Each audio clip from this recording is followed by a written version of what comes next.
मित्राला जामीनदार राहणं भोवलं, 1.5 लाखासाठी सावकाराने 1.25 कोटीची जमीन बळकावली.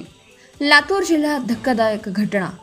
एका मित्राला पैशाची अडचण होती म्हणून जामीनदार राहणं दुसऱ्या मित्राला चांगलंच भोवलं. एका खासगी सावकाराने अवघ्या 1.5 लाखासाठी या तरुणाची 1.25 कोटीची जमीन बळकावली आहे.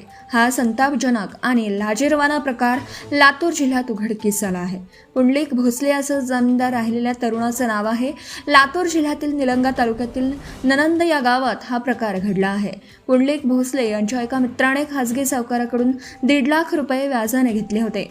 यासाठी पुंडलिक भोसले हे सावकाराकडे जामीनदार राहिले होते.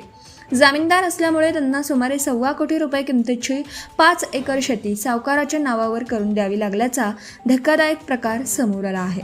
या प्रकरणी पोलिसांमध्ये गुन्हा देखील दाखल झाला आहे.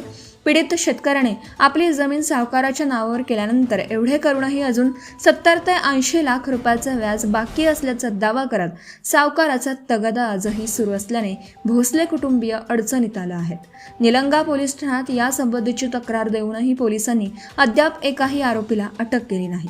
अवघ्या 1.5 लाखासाठी व्याजापोटी 30 ते 40 लाख रुपये आणि 3.5 एकर जमीन नावावर करून दिल्यानंतरही सावकार म्हणतो की कर्ज संपलं नाही. व्याज देण्याचा तगादा लावत असून त्यांना मारहाणही करण्यात आली आहे.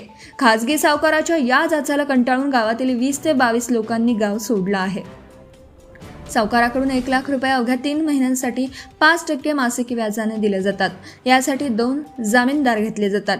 ठरलेल्या मुदतीत मुद्दल आणि व्याज न दिल्यास दररोज हजारो रुपयांचा दंड आकारला जातो. जामीनदारांनाही शिवीगाळ, धमक्या आणि मारहाण केली जाते. खाली पकडा, तेवढं वर करू नका.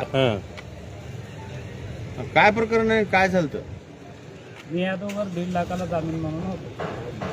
गणेश आंबिलपुरे यादव या 1.5 लाखाच्या चक्करपासून माझ्यावर जवळ अमोल आर्ये यांच्या फायनान्समध्ये साई फायनान्स तिथून जे त्याने तो गेला पळून त्याचं कर्ज मला भरावं लागलं. जे कर्ज ते वाढत गेलं पार 50-55 लाखाला गेलं.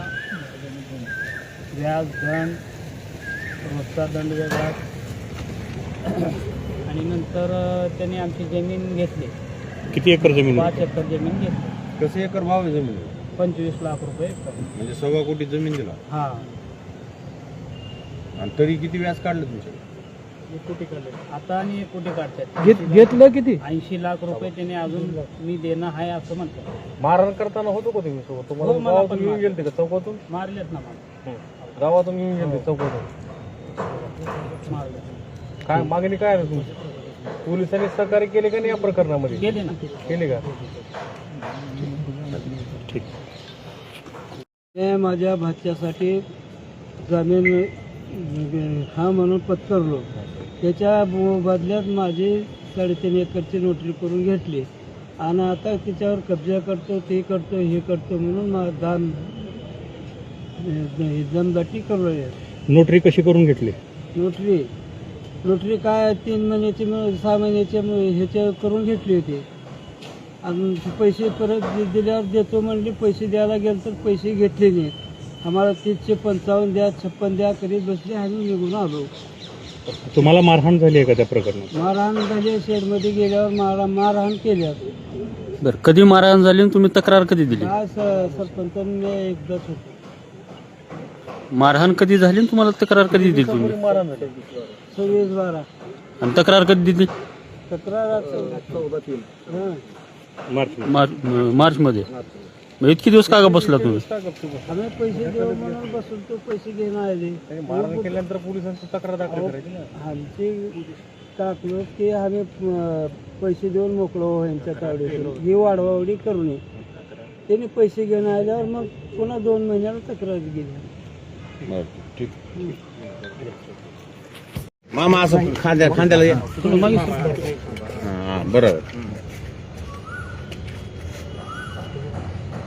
वर घेऊ, वर घे जरा.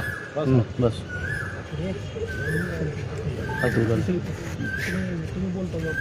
हा, सांगा काय नेमकं तुमच्या गावामध्ये प्रकरण झालेलं आहे? कशा पद्धतीची आज पोलीस अधीक्षकांकडे मागणी केलेली आहे? काय चर्चा झाली आहे? काय नाही साहेब, आमच्या गावामध्ये निलंग्यामधल्या फायनान्सवाल्याच्या त्रासाला कंटाळून अनेक लोक 15 ते 20 लोक गाव सोडून गायब झालेले आहेत.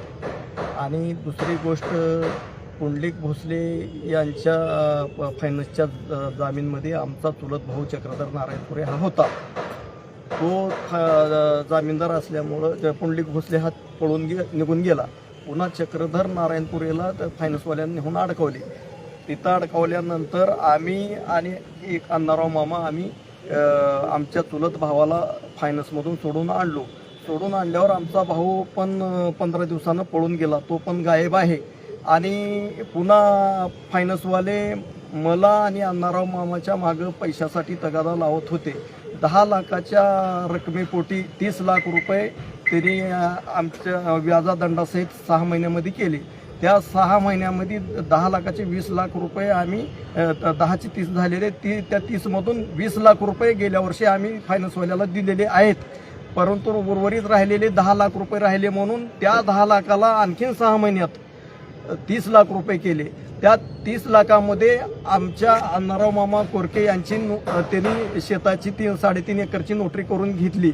आणि त्या नोटरी करून घेऊन पुन्हा आम्ही त्या टायमामध्ये पैशाची भरती तडजोड करत होतो. परंतु अण्णाराव मामा आणि मला दत्ता मोहोळकर आणि राणा आरे, उद्धव शिंदे, नवनाथ मोहोळकर, आदित्य कमले असे ह्या फायनान्सवाल्यानं आम्हाला आमच्या गावामधून छत्रपती शिवाजी महाराज चौक ननंद येथून आम्हाला आमचं 26/12/2025 रोजी 10:30 वाजता आमचं अपहरण करून दत्ता मोहोळकर यांच्या उदगीर मोडच्या शेतामध्ये आम्हाला 3 दिवस डांबून आम्हाला लाताबुक्याने मारहाण करून लाकडाने सापडून त्या लाकडाने काहीच त्यांच्या हाताला सापडून त्या लाकडाने ह्याच्यानं मारहाण करून जीवे मारणे.